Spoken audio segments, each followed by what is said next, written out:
여러분, 1789년 거창하죠. 프랑스에서 프랑스 대혁명이 일어났거든요. 그래서 절대 왕정의 그 권력이 무너지고 새로운 공화정 정부가 수립이 되자 당시 왕이었던 루이 16세는 자기 생명의 위협을 느낀 나머지 새벽에 몰래 왕궁을 빠져나와서 국경으로 도망치려고 했습니다. 이제 국경만 빠져나가게 되면 살 수 있을 것이라고 생각을 했습니다. 그런데 불행하게도 국경 초소에서 한 경비대원에게 발각이 되고 붙잡혀가지고 프랑스의 그 단두대라는 상형 형장의 이슬이 되고 말았습니다. 그런데 이 왕이 그 국경 초소에서 붙들린 그 이유가 아주 재미있습니다. 이분이 이제 마부로 변장을 해서 말을 끌고 국경 초소를 지나가는데 그것을 예의주시했던 한 경비대원이 어디서 많이 본 얼굴, 낯이 익은 얼굴이라 곰곰이 생각해 보니까 그 얼굴이 바로 자기가 가지고 있는 화폐의 초상화 그려진 그 얼굴이었습니다. 그래서 붙잡을 수 있었고, 그래서 그렇지 불행하게도 죽고 말았습니다. 그것은 이 루이 16세가 경제적 어려움에 허덕일 때에 그것을 타개하기 위해서 자기 얼굴 초상화가 그려진 그런 화폐를, 새로운 화폐를 대량으로 그렇게 발행을 했던 것입니다. 여러분, 그래서 이제 그 이후로는 어떤 권력자도 자기 얼굴이 들어간 화폐를 만들지 않았다라고 하는데, 여러분, 그렇게 오랜 세월 공들여서 쌓아올린 그런 세상의 권력이 영원할 줄 알았지만 어느 순간 무너져 버리는 것이고요. 사람들이 나를 오래 기억해 주기를 바라지만 그것이 꼭 좋은 것만은 아니다라는 것입니다. 그런데 오늘 우리에게 주시는 말씀은 다른 것입니다. 하나님이 우리를 기억하신다라는 것입니다. 사람이 아닌 하나님이 우리를 잊지 않고 기억하기 위해서 자신의 손바닥에 우리를 새겨 넣으셨다라는 것입니다. 여러분, 하나님이 우리를 잊지 않고 기억하심으로 그 능력의 팔로 우리를 붙잡아 주신다라고 한다면, 여러분, 우리가 세상 가운데 염려, 걱정, 두려울 것이 있겠습니까? 없습니다.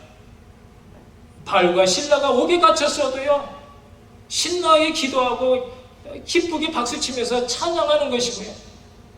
그럴 때 옥토가 흔들리고 옥문이 열리고 묶였던 착고가 풀려지는 것입니다. 베드로가 출렁이는 그 바다 위를 걸을 수 있었던 것도 그분 안에, 그분을 바라보며 나갈 때 세상에 불가능은 없었기 때문인 것입니다. 여러분, 문제는 우리의 확신인 것입니다. 하나님이 나를 얼마나 사랑하시는지에 대한 확신이 없고, 내가 하나님 옆에 얼마나 존귀한 자라고 하는 것에 대한 확신이 없을 때 우리는 아주 조그만 사소한 작은 어려움에도, 오늘 본문 우리가 읽었던 본문 14절에 이스라엘 백성들처럼 이런 고백을 합니다. 여호와께서 나를 버리시며 주께서 나를 잊으셨다. 여러분, 그렇게 여러분 그런 마음 들지 않습니까?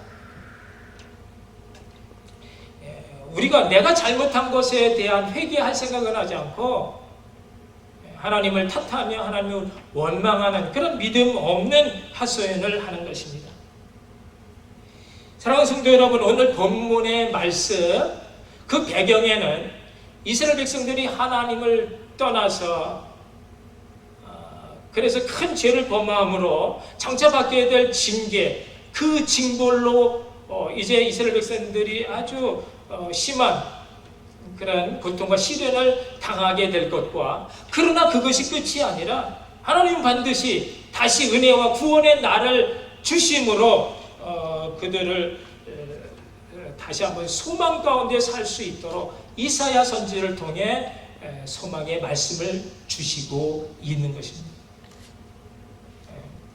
문제는 이스라엘 백성들이 하나님이 보낸 많은 선지자들의 그 경고의 말씀을 귀담아 듣지 아니하고 자기 멋대로 자기 하고 싶은 대로 하나님의 말씀을 떠나 하나님이 가장 싫어하는 이방의 신 우상 숭배를 하고 음란 문화와 세상 쾌락에 몸을 맡긴 채 불순종 불신앙의 삶을 살았다라는 것입니다. 그래서 어떻게 됐습니까? 완전 망하게 된 것입니다. 북쪽의 이스라엘이 먼저 아수로 침략을 받아 없어져 버리고요. 남쪽의 유다마저도 이제 바벨론의 침략을 받아 포로 생활 70년의 고통에 그 시간을 갖게 된다라는 것입니다. 그러나 이제 그들이 그제서야 그 고통 가운데 하나님을 찾게 되고 하나님께 돌아오게 되어지는데, 그때 하나님은 그들을 모르는 척 외면하지 아니하시고 그들을 받으셔서 그들을 잃어버린 모든 것을 다시 회복하여 주시고 치유하게 해주실 것이라고 하는 그런 소망의 말씀을 오늘 우리에게도 전해주고 있습니다. 여러분, 사람은 누구나 온전하지 못합니다. 예수 믿는 성도라고 온전할 수 있다면 얼마나 좋겠습니까마는 사실 그렇지 못합니다. 사회 윤리적, 도덕적, 범법 행위자가 되지는 않을지라도 우리는 들키지 않는 부끄러운 죄를 하나님 앞에 얼마나 자주 많이 저지르며 사는지 모릅니다.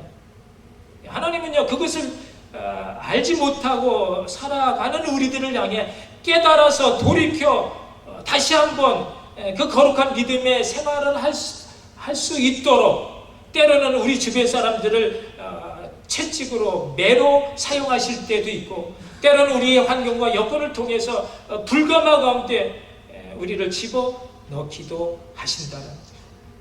그럴 때 우리가 하나님을 탓하며 원망하는 것이 아니라 그 매를 드시는, 회초리를 드실 수밖에 없는 하나님의 마음을 헤아릴 줄 알게 되어질 때 우리는 성숙한 믿음의 사람이 되어지는 것입니다. 하나님이 자녀에게 회초리를 드는 것은 내 자녀가 매를 맞고 죽으라, 망해버리라고 하는 것이 아니라, 그 목적이 아니라, 하나님은 하나님의 자녀답게 내가 가진 그 신령하고도 너무나 좋은 것들을 너희들이 받아 누릴 수 있도록 하시기 위한 사랑의 매라는 것을 알아야 한다는 거죠. 내가 잠시 너를 버렸으나 큰 긍휼로 너를 모을 것이요, 내가 넘치는 진노로 내 얼굴을 내게 잠시 가리웠으나 영원한 자비로 너를 긍휼히 여기리라, 내 구속자 여호와의 말이니라. 이사야 54장 7절과 8절의 말씀. 하나님의 그 외면은요, 잠깐이지만 그분의 긍휼은 끝이 없다라는 것이고요. 하나님의 분노는 잠깐이지만 그분의 자비는 영원하다 한 것을 알라라는 것입니다. 하나님의 이 징계에 대해 히브리서 기자는 12절 5절 이하에서 이렇게 말합니다. 내 아들아, 주의 징계하심을 경히 여기지 말며 그의 꾸지람을 받을 때 낙심하지 말라. 주께서 그 사랑하는 자를 징계하시고 그의 받으시는 아들마다 책짓질 하시니로다. 징계는요, 다 받는 것이다. 만일 너에게 징계가 없으면 너희는 사생자요 참 아들이 아니다 라는 것입니다. 하나님의 징계는요, 우리의 유익을 위해서 그의 거룩하심에 참여케 하시기 위한 하나님의 방법인 것입니다.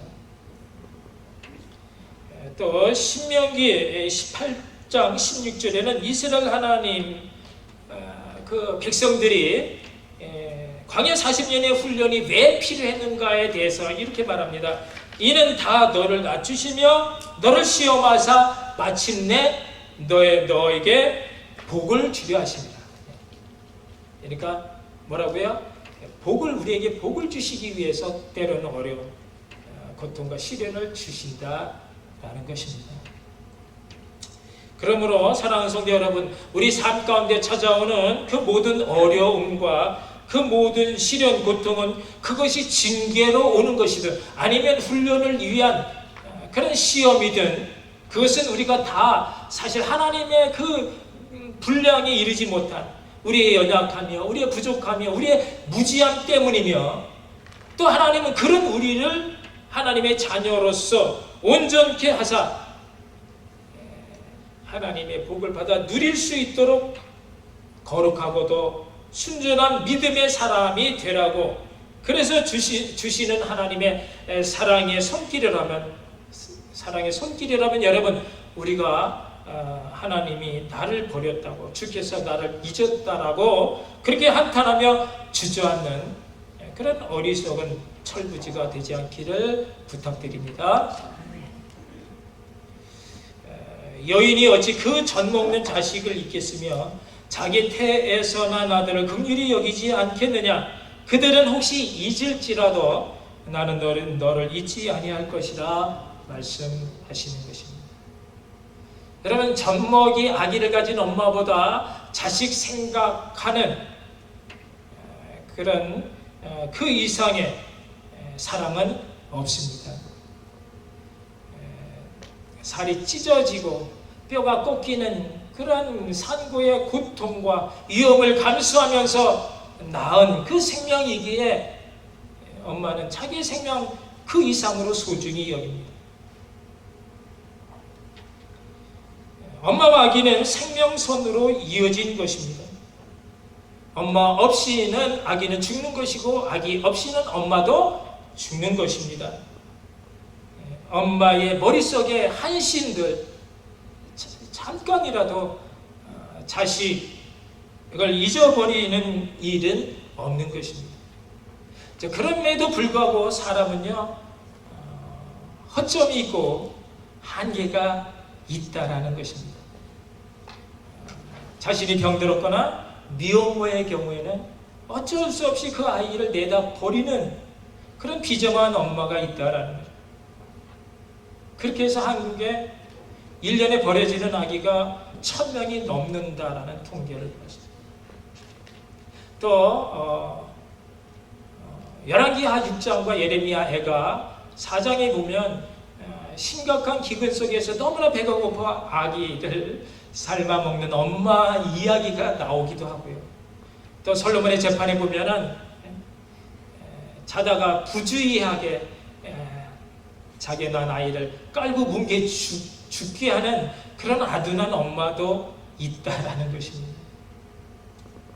그래서 너희는 설령 잊을지라도 나는 너희를 잊지 아니하리라. 누가 말씀하셨다고요? 하나님. 여기 나는 하나님이십니다. 그러므로 나를 믿으라고 하는 것입니다. 여러분, 하나님은 실수도 없는 완전하신 분입니다. 그분에 대한 믿음이 왜 그토록 없는가? 그 확신이 왜 없는가? 우리에게 말씀을 하십니다. 그러면서 다시 한번 16절 내가 너를 내 손바닥에 새겼고 내가 너를 아예 내 손바닥에 새겼다라는 것입니다. 내가 너를 언제나 잊지 않고 너와 함께 하겠다라는 것입니다. 여러분, 하나님은요 영이시기 때문에 굳이 손바닥에 새길 이유가 없으신 분입니다. 그럼에도 불구하고 그냥 보통 말로는 이 백성이 돌아오지 않으니까 그들의 눈높이에 맞춰서 시청각적으로 손을 내미시면서까지도 내가 너희와 함께하기를 원한다. 너희를 내가 잊지 않기 위해서 내 손바닥에 새겼다 말씀을 하시는 것입니다. 여러분, 그 손바닥을 가지신 그 사랑의 하나님이 우리의 눈높이에 맞춰서 우리와 똑같은 육체를 입고 이 땅에 오셔서 우리에게 새 생명을 주시고 우리와 영원히 함께 하시기 위해 임마누엘로 우리 속에 들어와 계신 예수님인 줄로 믿습니다. 아멘. 그분은 고통 가운데 우리를 그분의 손바닥에 새겨 넣으셨습니다. 여러분, 여기 새긴다라고 하는 히브리 원어 이 하카크라고 하는 말은요, 돌이나 금속판에 조각하다라는 뜻입니다. 우리가 급할 때 그냥 손바닥에 볼펜으로 몇 자 적는 것과는 다른 것입니다. 영원히 지워지지 않도록 칼로 새겨 넣는다라는 뜻인 것입니다. 우리와 영원히 함께 하시기 위해 하나님의 아들 예수 그리스도가 오셔서 십자가에 달리사 살을 찢고 피를 흘려 그분 생명 안에 죽은 우리 생명을 집어넣어 부활의 생명, 영원한 하나님의 생명으로 다시 살아나신 것입니다. 할렐루야. 아멘. 다시는 지워지지 않을 그 십자가의 고통의 흔적, 그 스테그마로 우리를 인치사 하나님의 자녀로 주님의 것이 되게 해 주셨습니다. 주님과 더불어 아기 생명줄보다 더 질긴 하나님의 생명줄로 사시는 복된 여러분 되시기를 주님의 이름으로 축복합니다. 아멘. 사랑하는 성도 여러분, 그렇다면 하나님이 자신의 손바닥에 우리를 새겨 넣으셨다라고 하는 이 의미가 어떤 뜻인지요? 그것은 첫째, 하나님이 우리 인생 책임져 주신다는 뜻입니다. 하나님이 우리를 자신의 손바닥에 새길 때는 언제든지 잊지 않고 내가 너를 보호해주며 지켜주시겠다는 그런 뜻으로 말씀을 하셨습니다. 우리 인생 전적으로 책임져 주시겠다는 것입니다. 특별히 무엇을 책임져 주시느냐? 우리의 죄, 문제를 책임져 주신다. 여러분, 우리가 하나님을 떠난 것이 죄고 그 죄로 말미암아 인간의 모든 불행이 오게 되어졌다면 이제 다시 하나님께 돌아오는 하나님의 자녀들에게는 하나님은 다시는 하나님 떠나는 죄를, 그 죄의 근본을 없애주심으로 주님의 사랑하심과 그 긍휼, 그 자비, 그 온유, 그 치유, 이 모든 것을 약속해 주신 것입니다. 오늘 13절의 본문의 말씀을 보면 하늘이여 노래하라, 땅이여 기뻐하라, 산들이여 즐거이 노래하라. 여호와께서 그의 백성을 위로하였은즉 그의 고난 당한 자를 긍휼히 여기실 것입니다. 인간의 모든 불행, 그 죄의 근본을 하나님이 붙잡아 주십니다. 우리 이제는 다시는 주님을 떠나는 그런 죄를 갖지 않도록 하나님 손 안에 우리를 꽉 붙잡고 계신다라는 것입니다. 그러므로 돌아오라는 것입니다. 와서 서로 변론하자라는 것입니다. 너희 죄가 주홍 같을지라도 흰눈같이 희어질 것이요 진홍같이 붉을지라도 양털같이 되리라. 너희가 거절하 배반하면 칼에 삼키운 바 되지만 너희가 즐겨 순종하면 땅의 아름다운 소산을 먹게 될 것이라. 여호와 하나님의 입의 말씀이라고 하셨습니다. 그러므로 하나님이 책임져 주시는 인생은 복된 인생이 되는 것입니다. 믿습니까? 아멘. 우리가 사망의 음침한 골짜기를 다닐지라도 주의 그 날개 그늘 아래 우리를 품어주시고 숨겨주시고 평강으로 우리 인생을 책임져 주시는 것입니다. 죄와 사망이 더 이상 가까이 올 수 없습니다. 저희를 주신 내 아버지는 마녀보다 크시며 아무도 아버지 손에서 빼앗을 수 없느니라. 예수님께서 요한복음 10장 29절에서 하신 말씀이고요. 하나님이 우리를 위하시면 누가 우리를 대적하리요? 로마서 8장 31절 사도 바울의 고백인 것입니다. 그러므로 우리가 다 하나님의 손바닥에 새겨진 복된 우리 인생이라면 우리 인생 누구에게 맡겨야 되겠습니까? 그 사랑에 하나님께 우리 인생 전폭적으로 맡김으로 그분이 주시는 안식과 평강 가운데 기쁨으로 노래하며 주께서 주시는 모든 복 누리며 사시는 복된 여러분 되시기를 바랍니다. 아멘. 두 번째, 우리를 하나님 손바닥에 새겼다라는 의미는 너는 내 것이다라는 의미가 있습니다. 하나님이 우리를 세상에 그 어떤 누구에게 빼앗기지 않을 것이며 우리 홀로 떠나도록 그냥 놔주지 아니하시는 그런 하나님은 왜 우리를 그토록 사랑하시느냐? 그것은요, 너무나 비싼 값을 우리를 위해 치르셨기 때문에 하나밖에 없는 아들 예수 그리스도 그 피의 대속, 그 피값으로 우리를 사셨기 때문인 것입니다.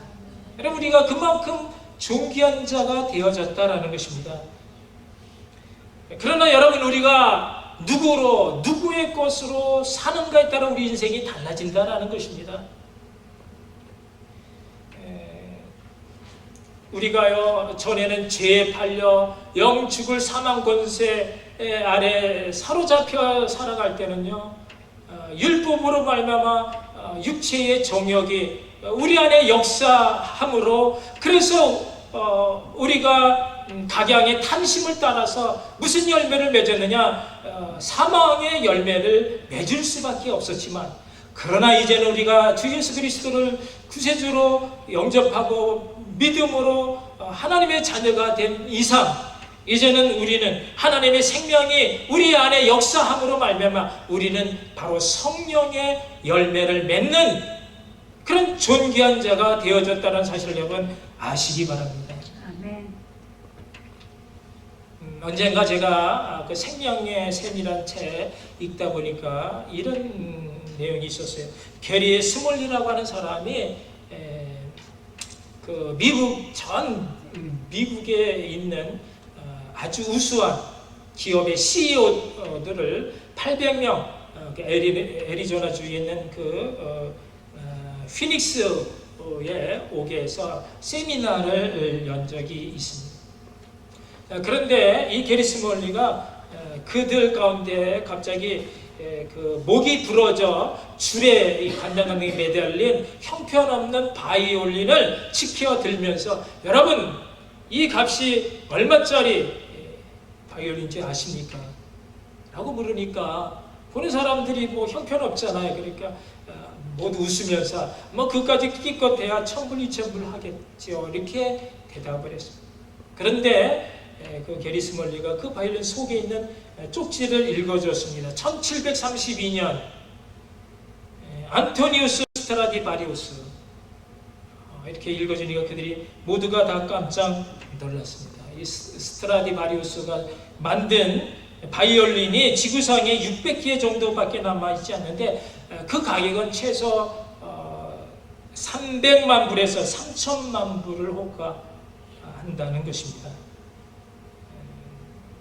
그리고는 그 게리 스몰리가 부러졌지만 그것을 그 앞에 있는 사람에게 한번 보라고 건네주니까 앞에 있는 사람이 그것을 말이죠, 마치 정말 보석, 너무나 귀중한 그런 것으로 조심스럽게 이렇게 다루는 것을 보게 되었다는 것입니다. 여러분, 누가 겉으로 보기에는 형편없는 것이지만 그것은 누가 만들었냐에 따라서 그 가치가 천차만별 월등히 달라지는 것처럼, 여러분, 사람이 다 같이 똑같이 보여도 누구에게 속해 사느냐에 따라서 인생의 가치가 확연히 달라지는 줄로 믿습니다. 아멘. 하나님의 손바닥에 새겨진 여러분은 바로 하나님의 것입니다. 아멘. 하나님의 것은요, 세상의 가치로 말할 수가 없는 것이죠. 우리가 세상에서 보잘것없는 미물 같은 존재로 살았지만 우리 인생이 하나님 손바닥에 새겨질 만큼 그만큼 무한하신 사랑이 하나님 마음속에 정말 소중한 그런 보배인 것을 여러분 믿으시기 바랍니다. 아멘. 여러분, 우리가 어디를 가든지 또 어떤 일을 만나든지 우리가 어디 안에 있다고요? 부처님 손바닥에 있는 손오공이 아니라 천지 만물을 창조하신 창조주 하나님 손 안에 있다라는 것입니다. 아멘. 그럼 우리가 뭐 염려 걱정할 또 원망 불평할 이유가 있겠습니까? 그저 감사하고 찬양하고 그저 기뻐할 것밖에는 없는 것입니다. 이제는 우리 심령에 하나님의 말씀을 새겨야 합니다. 아멘. 여호와께서 나를 버리시고 주께서 나를 잊으신 것이 아니라 우리가 하나님을 버리고 우리가 하나님을 잊어버리고 살았다라는 것입니다. 하나님이 우리를 자신의 손바닥에 새겼듯 이제는 우리가 예수 그리스도 고난의 흔적을 우리 심령에 새겨 세상 가운데 그분을 빛으로 드러내며 살아야 하는 것입니다. 아멘. 주님은 고통 가운데 살을 찢고 피를 흘리며 우리를 자신의 손바닥에 새겨주심으로 우리를 하나님의 것이 되게 해 주셨습니다. 그 십자가 고난의 흔적이 우리 앞에 있습니다. 우리도 예수님처럼 사는 것입니다. 사랑과 겸손과 관용으로 섬기며 사는 것입니다. 때로는 억울하지만 손해보기도 하고 그러면서 날마다 나 자신을 죽임으로 내 안에 그리스도가 살도록 우리의 인생 모든 걸 주님께 맡기며 사는 성도가 바로 십자가 고난의 흔적을 끌어안고 살아가는 보배로운 보석 성도인 줄로 믿습니다. 아멘. 주님이 가신 그 십자가의 길, 주님과 함께 아름다운 인생 빚어가시는 복된 여러분 인생이 되시기를 주님의 이름으로 축원합니다. 아멘. 기도하시겠습니다. 오늘 우리에게 주신 하나님 말씀 곰곰이 새겨보면서 나에게 이 믿음이 있는지, 이 확신이 나에게 있어 정말 원망을 불평하지 아니하고 낙심하지 않고 늘 언제나 어려움 속에서도 찬양하며 경배하는 그 믿음이 나에게 있는지 그 믿음이 있게 해달라고 우리 함께 기도하시겠습니다. 사랑의 하나님, 은혜를 감사합니다. 영혼의 캄캄한 마음이 올 때 하나님 침묵하고 계신다고 생각할 때 우리 자신 한번 다시 한번